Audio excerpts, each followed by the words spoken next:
Hello and welcome to another episode of Momentum Movers. I'm Darnell Price. I'd like to thank you for being here. Exciting video I got put together today. We had an exciting week in the markets. If you're trading, you're well aware of the sell-off we had Friday and all the price action leading up into it. Also in gold, the massive rally we had leading up until Friday. In this video, I'll cover price action, charts, and analysis on both NQ and gold. We did touch some key levels. If you've watched any of my previous videos, you're aware of you're aware of the landscape and the area we've traversed. I'll add my 2 cents on where I see us going. I also cover, like I say, the metrics in my Topstep XFA 3 days away from 3 days into it, 3 green days, 2 days away from getting a payout. We'll cover my psychology leading up into this moment, where I am now, and how I plan to navigate the last 2 days, as far as psychology and my trade plan. Yes, stay tuned. I'll try to timestamp these videos or the segments in the video. It may be a little longer video because there's a lot to cover. But if you want to skip a part, just hit your timestamp. With that said, let's get right into it. All right, so taking a look at NASDAQ futures, NQ, the daily chart. You can see Friday's candle here, where we did, have some continuation on Thursday's bullish price action, creating some relatively equal highs on the daily chart. Those will be notable in the future if we do have some bullish activity up down here that propels us up. These equal lows would be a key area to start to target a run of the liquidity above. However, after Friday's price action and that rejection, with such a violent move, I'm personally looking for continuation to the downside. So Friday's low is a key notable price. I think if we get below and reject that area to the downside, then of course we have the 400 level. I'll switch to the other screen and show why that's so notable. But it's basically the weekly open gap that we had on Sunday. It's about the midpoint of it. There is also some momentum moving average structure right here. If we accept below that, then I have targets as low as 20,900, or just rounded 21k. Below 21k, that's when you get into targets like 19k. We'll take it in stride though. But basically, I'm looking to going into the early part of next week, seeing if we could maintain price, build structure below Friday's low, and continue this downside price action. If we drop down to the 4 hour, you could see the momentum, according to my strategy, is waning, and it's waning pretty aggressively. I do have a level right here, 21,200, 250. I want to say that's the opening gap also. So the weekend opening gap opened, right around that level. So if we're to sell off Sunday, hopefully we don't have a gap, but hopefully we have some tradable price action. If we do sell off Sunday, that'll be one of my first targets. First being the 400 level, and then below that 250. But yeah, if you look at the previous, the previous legs of the 4 hour, how we had these steady runs up, followed by, steep sell-offs, steady run up, steep sell-off, steady run up. Are we about to see that steep sell-off? I feel like this level right here, this 250 level, has been support in the past. You could look back here. If I just drag this out all the way across, you could see that, in the past, when we had those steep sell-offs going back from the December, that has been a place where we have found support. So I'll be looking to see if we could regain footing in that same general area. That's the first target on any sell-off should we sell through 400. Dropping down to the hourly, same thing. Just noticing that the momentum is waning as it did in the past. So first target 400, below that 200. I've drawn it out.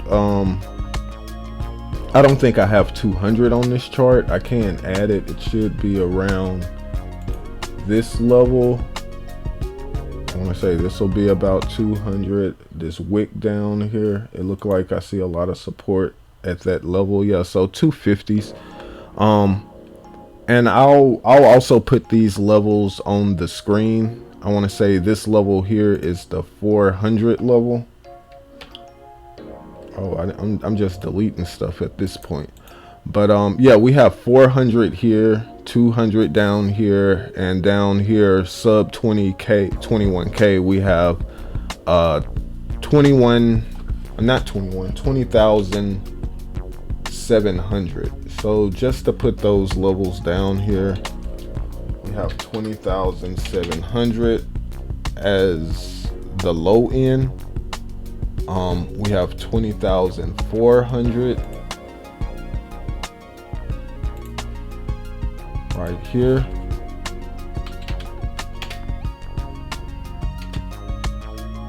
In yellow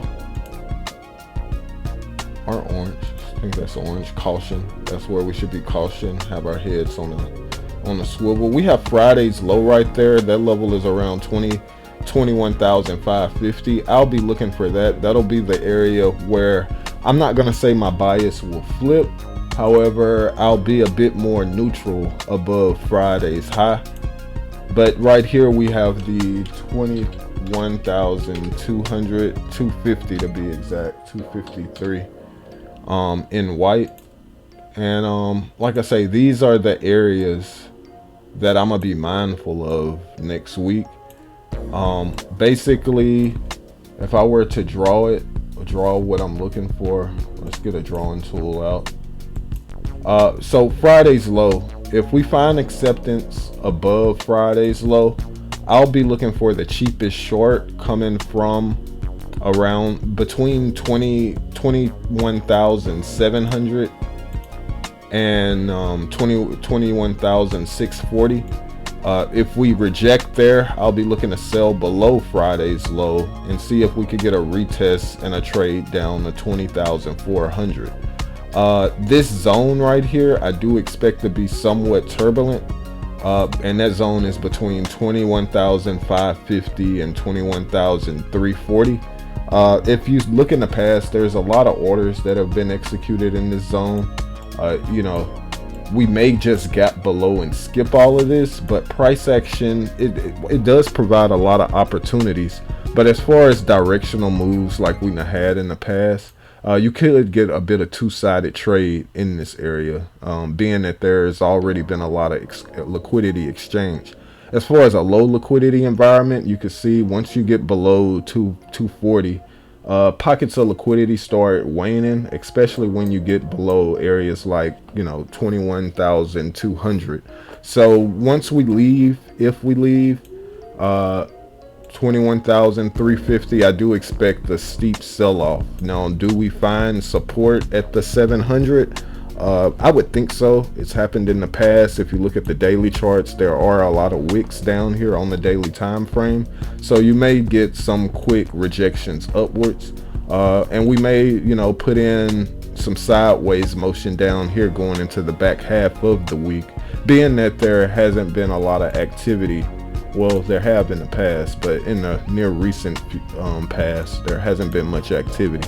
If we sell through that though, I'm looking for targets as low as 19k. So just to recap, Friday's low will be a decision point for me, whether or not we accept above, and I'll look for some cheap shorts between 700 and 640. Accepting above 640 and maybe 750. I mean, accepting above 700, getting into the 750. If we build structure above 750, I do think at that point I would be bullish, considering the structure here and breaking these relatively equal highs. If we do build structure above 750, going north, yeah, I would be looking for all-time highs. That is not what I'm looking for. I do believe that this sell-off was the start of something a bit more continuous, So yeah, if we could get a bounce, I'll look to sell it. I'll manage my risk in between the 21,500 and the 21,300 area. And should we break, should we get down to break and exceed 21,250s, then I may size up for the sell-off, at least getting into the half point of this range around 21K, and then scaling out and moving and trailing my stop into 20,700. That's what I'm looking for concerning NASDAQ. I think we'll take a look at gold next. We'll get right into it. So going right into gold, looking at GC contracts of gold futures. Gold has been bullish. In Two Real University Discord, me and JR, we were looking at gold back in early January, saying that I think it was after this first green candle that broke out. I know it's done it in the past, but I was looking at it, and according to my strategy, the way I trade, this was bullish considering the momentum also following it. We were looking to long gold early. I think it was a holiday after that Friday. Yeah, it was 2 candles we saw, and I was immediately expecting bullish price action. We got this down candle back then, and I think I took some losses on that day. However, at the base of that candle, still in a bullish formation, we've been moving up ever since. If we go into most recent price action, I'm looking at these drawings, and I'm guessing I saw an inverted head and shoulders on a lower time frame. Yeah, so I guess this would have been last week maybe I was drawing this. I do know that this top purple line is Friday's low, but yeah, so inverse head and shoulders, looks like it broke out, had some continuation. I do see another inverse head and shoulders. However, I'm not in the camp that I feel that inverse head and shoulders is gonna play out. If I just get rid of the momentum, well, I won't get rid of it, but maybe we'll look at a 4-hour and just see. I don't feel like gold is going too much higher than here. I'm expecting more consolidation. If gold continues to run good, I think it'll do so without me, as I'll be more focused on NASDAQ shorts going into next week. Monday and Tuesday may be a bit of upside. If so, I may take some upside trades on gold, but I'd like to see if we could get back down to the previous Fridays, the Friday's low of not this current Friday, but the Friday before. Looking for some downside. It's downside, price action, but in the grand scheme of things, if we go back to the daily chart, basically just looking for consolidation. We've gotten extended from the moving averages that got us bullish in the first place. So myself, I'm looking for a bit of consolidation, allowing price to catch up with the moving averages, spring off of them, and then maybe continue the bullishness going into late February, early March. But in the near term, I don't think that we just keep going straight up in gold off this move. I am bullish on gold, but if you could see in the past, when we get extended, we do have some pullbacks. The first level that I'll be watching is that Friday's that low that we had 2 Fridays ago, going around like the 830 level.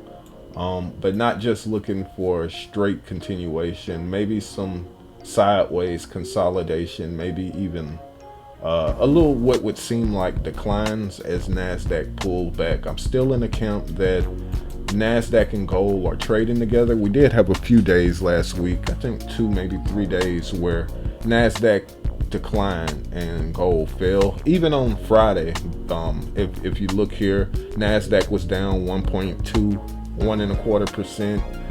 However, gold was up about 0.4%. So it's still bullish gold, short NASDAQ. If you're ever bullish, long gold. If you're ever bearish, short NASDAQ. However, I feel like we could see, and I think I just discussed it when covering NASDAQ, that I think we could see some continuation in the Friday sell-off. So On that note, looking at gold, these are the drawings from Friday. We did find that structure and bullish activity above the previous Friday's high. We did bounce. If we continue to make new all-time highs, then yes, it will continue. But like I say, going into next week, I'm looking for maybe a bit of I don't want to say bearishness, but in the grand scheme of things, coming all the way down here would just be consolidation, right?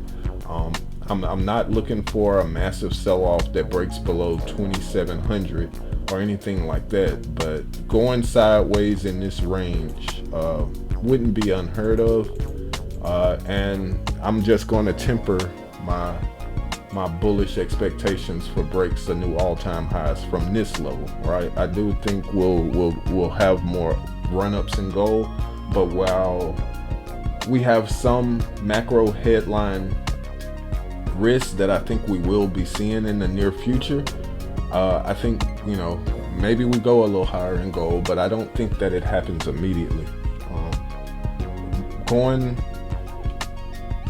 That's what I see about gold. And coming up next, I can't remember what I have on the schedule to talk about next. Give me a second. So we'll cover some, like I say, I had a viewer request to see some crypto assets. We'll mark up the chart and take a look at those now. So getting right off into my outlook on crypto, I'm starting with Bitcoin. It wasn't requested. The three that were it was requested. I apologize, but what was requested was Bitcoin, Ethereum, ADA, which I think is Cardano, and Chainlink, ticker symbol LINK Link.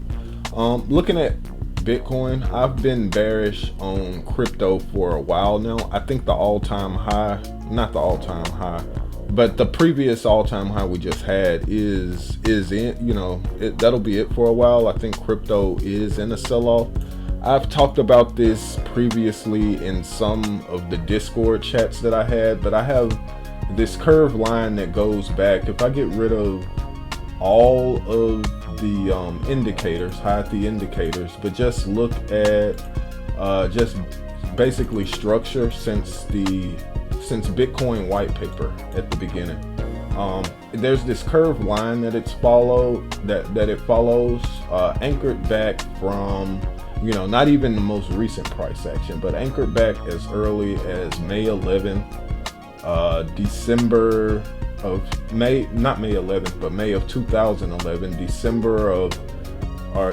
November of 2013, and then December of 2017, anchoring a curve at those locations marked the previous highs. It was also the highs of in the past, and it also, you know, kind of foreshadowed the top that we most recently experienced, right? If we get above that high, then, you know, there's also a curve that marked the lows when it intersected, when those two curves intersected each other. If we were to break this one that marked the highs, then yeah, you could see targets as high as 400K. I'm not in that band count. I think that we could come as low as 9K, but in the immediate term 70K, and I'll switch back and show why I think that is. But 9K, just to talk about it right now, is the price that Bitcoin has spent the most time at, right? Like if you just look at sideways price action and the most relevant level, if we were to have a significant sell-off, then I could see as low as 9K. These drawings here were made in the past. I wasn't looking for us to go as high as we are now on the previous pullback. So maybe, you know, coming down to 30K, 70K, there are some downside targets. Regardless of what they are, I do feel that the all-time high, this all-time high we just experienced, it will be the all-time high for some time.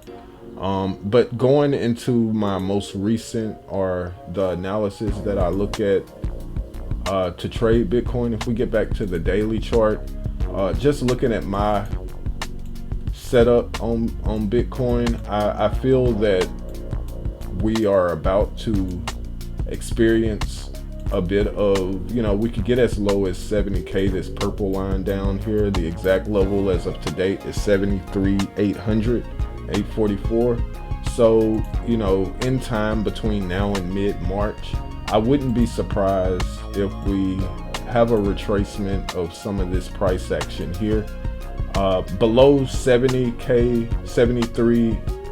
300 area, the targets would be 60K. So, maybe we come down here, we test 73K and 70K 300, and then, maybe we come in and test this for resistance, this area that's been the low of this balance we've been in the 90s, and then sell off to around 60K. That's what I would be looking for as far as Bitcoin. Not really looking to take out, test, or go back up to these highs. Looking more for downside price action in Bitcoin. If I take a look at what was the other ETH, I think I have ETH on the watch list over here. I don't have to type it in. It's been a while since I used to trade exclusively crypto. Let's look at ETH is pretty bearish. ETH, let's look at a weekly chart. Let's see what ETH looks like on a weekly. Do I have a chart with more price action? This is Binance. Let's just see if I can find another ETH chart with more price action so I can get more data in. ETH, crypto, Coinbase. I don't think Coinbase would have more than Binance. Let's find one of these other exchanges. Take Coinbase off the list. Bitstamp, maybe Finex. Finex is probably the oldest exchange with decent data. Bitmix, Poloniex. Yeah, I know Poloniex been around for a long time. That was the first crypto exchange I've ever traded on, to be honest. But it's still not a lot of price action with ETH. So it did find support on that most recent decline. On the daily chart, it is bearish. If I had to give a guess, I would say the most relevant level on this chart would be what is MA structure here around 2440, like the 2444 level. It's MA structure as far as momentum, and if I look in the past, it's also been support and resistance. So going forward, let's see, we have this neckline of what was an inverse head and shoulders that we just broke down from. That level being around, what is that, 3,073. So we're about at the midpoint of that range, between 24, let's call it 2,400 and 3K. I would honestly look for us to consolidate in this range. If we do break and build structure below 24K, what targets do I have for the downside? And forgive me for taking my time, but this isn't a chart that I've looked at recently. I would say 2019 450s, around 2K. If we break 2400, I would be looking for, another 25% decline. I think that is 20% decline going down around 2K.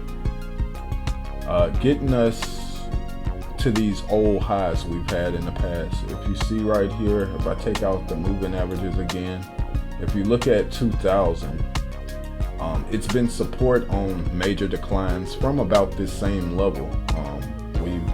We've been at these levels before in the past. This isn't really an all-time high on ETH like it is on Bitcoin, and we've sold through all those relevant levels I was talking about previously. Coming down to around 2K. 2K would be the level that wants to hold, because historical price action is great when trading, because it foretells what levels we could see in the future, what is possible. and you'd be looking at 1K, another 50%. So if this is, like I was saying on Bitcoin, the start of a bear market, a crypto bear market, you can see ETH trade from up here around 2600 all the way down to 1K, and it wouldn't be unheard of. It wouldn't surprise me in the least. But along the way, I would expect to take pauses around the 2K level. Excuse my drawing, I'm not a good drawer with a mouse. And then, like I say, we have levels at 2.4K and resistance, as far as upside resistance, the 3K. So those are the 4 levels I would watch. 3K being resistance, 2.4K being a support, see how we act there. If it breaks, we immediately go to 2K, and below that 1K. But I wouldn't be surprised if we put together some kind of range and structure around the 2.4K level like we did in the past. But a break of that, things could get bearish pretty quick. Moving forward, taking a look at ADA. I don't have a chart for that at all. That's a crypto that I don't think I've ever traded. Let's get some moving averages and pull in some data and see what we could see here. Give me a second. So on the daily chart, I don't think I'll leave the daily chart on this one. ADA, Cardano, I am familiar with it. ADA is Cardano. It's pretty bearish. First level or area of interest that I'd be looking at is about where that last wick came. Around that. Oh, this is the market cap. So I'm charting the market cap of Cardano. Let's look at an actual. The chart should look somewhat similar to the market cap because they're pretty much the same. But yeah, that level that I'd be interested in is 52 cents. I think that would be, let me see if I could just do it like that. Maybe hit paste. Yeah, 53 cents. I would be looking at that level. For resistance, upside resistance, where I'd be looking for shorts, would be this 75 level. The cheapest short coming up here at $1 even, right? Like if we do, I don't know why they didn't copy, but let's try it again. Paste. Yeah. So, you know, if basically the way I would play this, as long as we're below 75 cents, 75.23, I would look for shorts going down into 50. If we build structure around that 75 cent level, I probably would take the long up to, $1 even if I round it, 98.89. But there I would be barreling into shorts, again looking for this 50 cents. So from the all-time high of 120, maybe a 50% decline, going a little bit below 60 cents.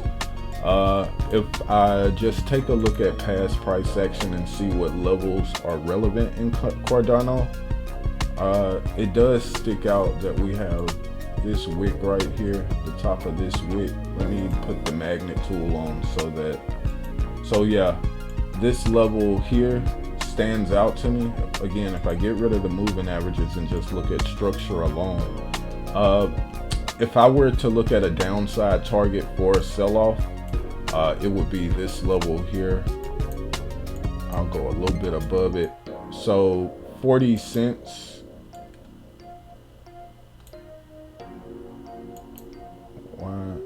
Give me a sec. That level being 41 cents. Paste. Yeah, so my maximum downside target is 41 cents. Breaking below that, things get very bearish quickly. And like I said, we don't, that's about another 30% decline that we could easily see in Cardano. But just walk the levels down is what I would do. Looking for 40 cents, maybe even 33 cents, right? Like if we're in a bear market, you could see some massive, this run up it can be retraced. You could get 100% retrace and end up as low as 34 cents. Not that bullish of a chart. You know, even if we were to go higher, going higher would not happen overnight. I wouldn't expect to see a candle that just shoots up from here. Not until these moving averages consolidate. So at the earliest, you're talking April. Consolidation to the downside with a downside bias is where I'd be leaning in Cardano. No upside, sideways at best. Taking a look at Chainlink, LINK. Chainlink versus the dollar. Also not a crypto that I've ever traded before. But we'll, if I could stop drawing on the chart, we'll take a look at it. So same thing in Chainlink. The structure is not so bullish. If you're not familiar with my system, you could just take a look at the past. When we're in a pocket right here where we're inside the two yellows, we're usually looking for the purple line. Same thing here, we already touched the purple MA. However, you know, the best case scenario from here is sideways consolidation while this upper, you know, line comes down. We have not settled on the purple MA, and we, you know, it's possible that we exceed and go to the pink one. So, you know, looking for targets, you know, that come down here. That's where you would want to find support. That level being $13, right? 13.62 would be an area that I'd be looking for. You may find some support there and get your sideways action. Also going into the end of March, looking at April at the earliest for any run-ups. But let's look at the past and see what levels we would have to the downside. Same as in ADA Cardano link. You know, looking for levels as low as $9, $9.30, somewhere. Where is it? Copy, paste, right? 9.20.25, right? Below that, things could get bearish pretty quick. You know, you could see as low as $3 and it not be unheard of. So again, sideways consolidation at best. Not, you know, if I had to say the percent chance for a run up from here, you know, 3 to 5%, what I'd be looking for. I'd be bearish, about 70% bearish, 3 to 5% on a run up, and you know, best case that you could hope for is some sideways to maybe slightly bearish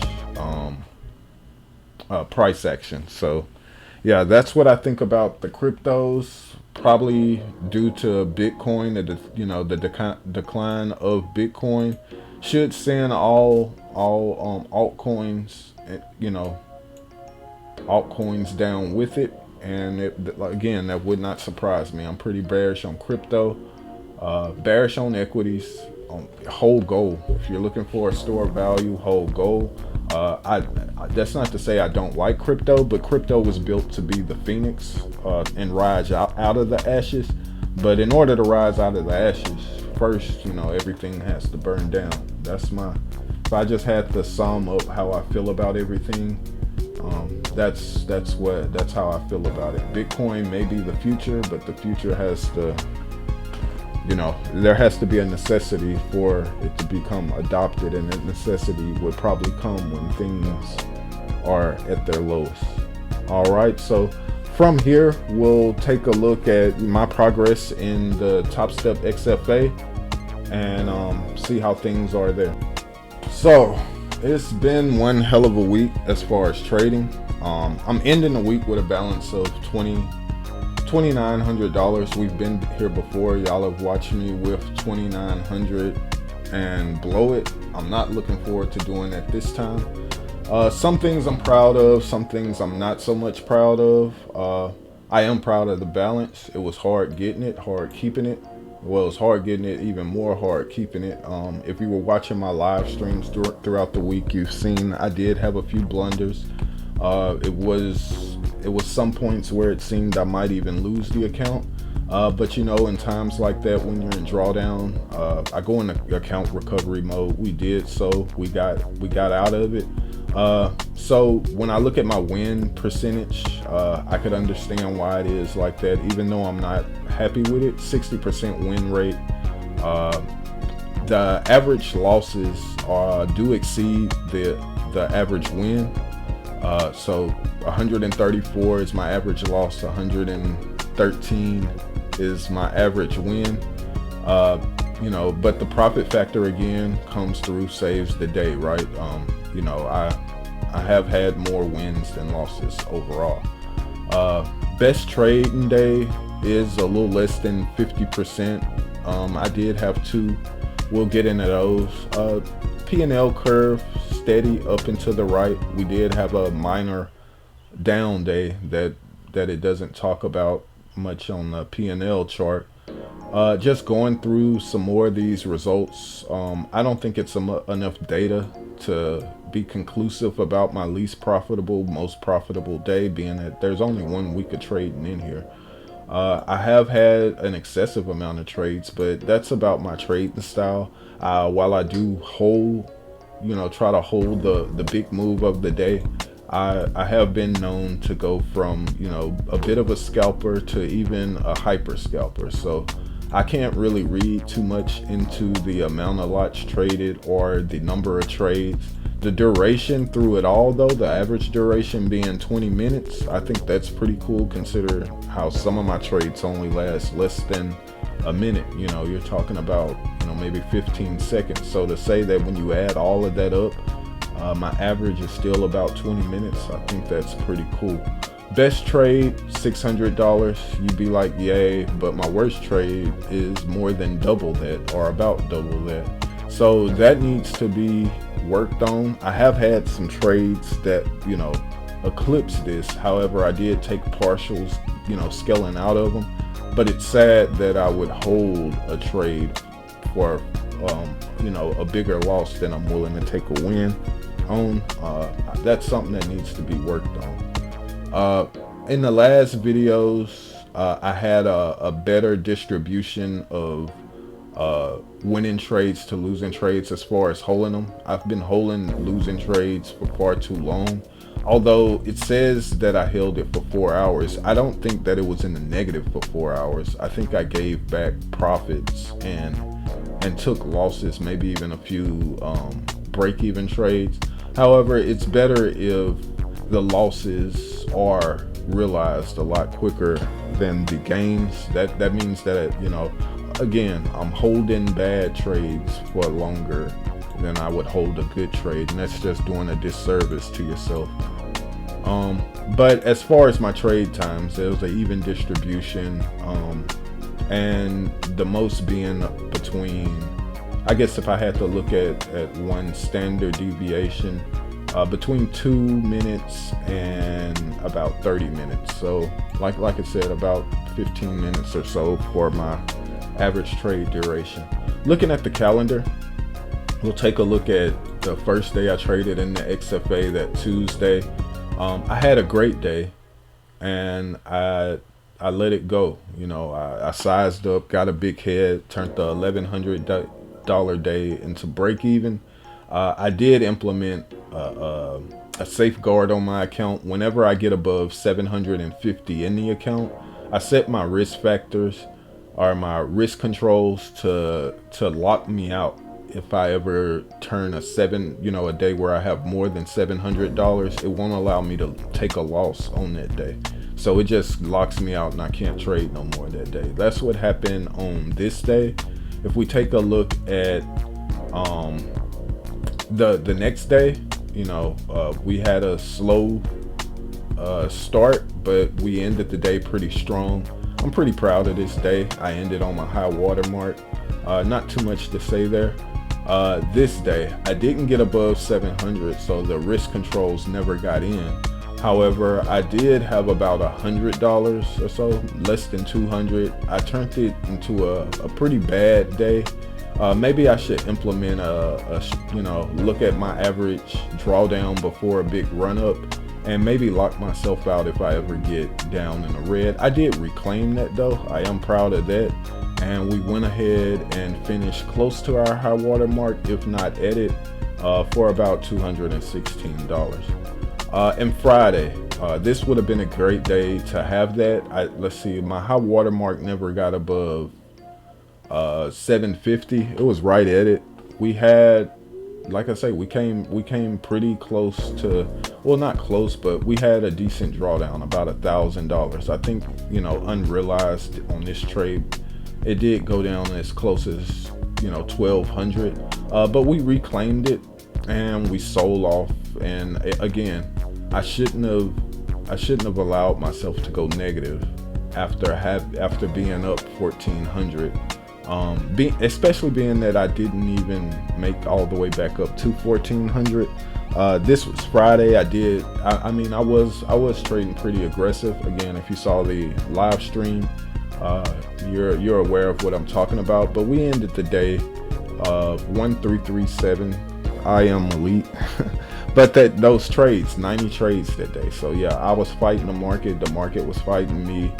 I can't say I came out on top. If I have to grade my execution on Friday, I'd say it's probably a C- because there was a lot of opportunities to do a lot better, have a bigger P&L. I was impatient a lot. I gave back gains, as you saw. Because of my impatience, I only see the trade work out. Thankfully, I was still alive to be able to take part of that and come back up. But we'll work on that. We'll work on that execution. All right, so yeah, that pretty much covers the analysis of last week's trades and my performance. Going into next week with me having 3 days of 200 or more, I could possibly be taking a payout by Tuesday. And if you ask my bill collectors, they'd say that's exactly what I need to do. So, you know, I'm at war with myself between, you know, being conservative and just getting those $200 days, and actually performing and taking, you know, a chunk out of these markets. We'll see how what decisions I make. I'm pretty sure I'll be live streaming it, but I do want to take that payout come Wednesday or Tuesday night, you know, apply for it and see if we could get that Wednesday or Thursday, pay some bills off, you know, and enjoy the fruits of trading. It is important that I pay myself. Ideally, when that time happens, hopefully I could get me 2 more, you know, $13 to $1,500 days, have a $6K of balance, and see if I could take a $2K payout, leave 4 in, and see where that goes. Like I say, if you saw my NQ coverage on what I think is happening next week, I do expect a lot of opportunities. So yeah, we could have some decent sized days next week in the XFA. From here, we'll wrap things up, talk about what I'm looking for the week. So yeah, thank you for viewing this far. Yeah, not much here. I'm gonna go ahead, and I think this video has been long enough. I do look at the watch times on my video. I do understand how it can be hard for somebody as monotone as me to hold attention, but regardless, just looking out for NQ shorts next week.